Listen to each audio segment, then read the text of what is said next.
તમારું શું બનાવ શું બન્યું તમારું? સાહેબ મારું નામ છે દિલીપ, ગામ છે મારું ગુસ્સર, તાલુકો ગોધરા, પંચમહાલ. સુસ્કાલ ગામે મીરા એન્ટરપ્રાઇઝ પ્લાન્ટની અંદર હું કામ કરતો હતો, કૂવાની અંદર.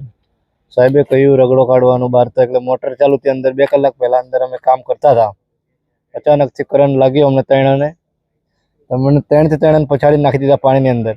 અમે 2 ભાઈ તાત્કાલિક તકાત લગાવીને દિવાલે પકડી દીધા, આમ ટંગાર્યા, પગ પાણીમાં નહીં રાખ્યા. પેલા જણથી ઊભું જ ના થવાય, એટલે એ જણ ત્યાં ખલાસ થઈ ગયો હતો. પછી કાઢવાનો પ્રયત્ન કર્યો મેં 2 આટાઈને, પણ 2 આટા મને શોર્ટ લાગી નાખી દીધો. એટલે પછી હું બહાર નીકળી ગયો. બહાર નીકળીને બોર્ડમાંથી વાયર ખેંચી નાખ્યા મેં.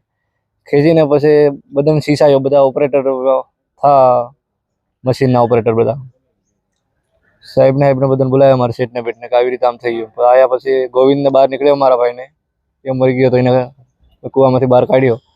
પછી બહાર કાઢ્યા પછી હોસ્પિટલ લાવ્યા, નીલકંઠ એમાં લાવ્યા હોસ્પિટલની અંદરથી. મેં પૂછ્યું સાહેબને કે કેમ છે મારો ભાઈ, હોશમાં છે કે નથી? એમ તો મને કોઈ જવાબ આપ્યો નહીં તો અંદર મને જવા દીધો, કે કોઈ જવાબ મને આપ્યો જ નહીં.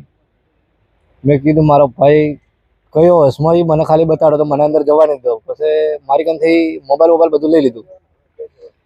પછી અડધા કલાક પછી નંબર માગ્યો મારા પપ્પાનો, કે તારા ઘરેથી નંબર આપ મને. મેં નંબર આપ્યો ઘરેથી. પછી ઘરે વાત કરી તો પછી ઘરે પણ સાચો જવાબ ના કર્યો કે આવી રીતે બનાવ બની ગયો છે. દવા ગોળી ચાલુ છે, તમે ખબર લેવા આવો બોડેલી, 4-5 સરખા માણસ લઈને આવો તમે 4 વ્હીલ લઈને, એમ કહ્યું. પછી મારા પપ્પા આ બધા કુટુંબ બધા આવ્યા, 9:30 વાગે આવ્યા. પછી મેં મારા ભાઈને જોયો, પલંગ ઉપર સુવડાવેલો, અંદર મરેલો હતો પલંગ ઉપર. તારું નામ?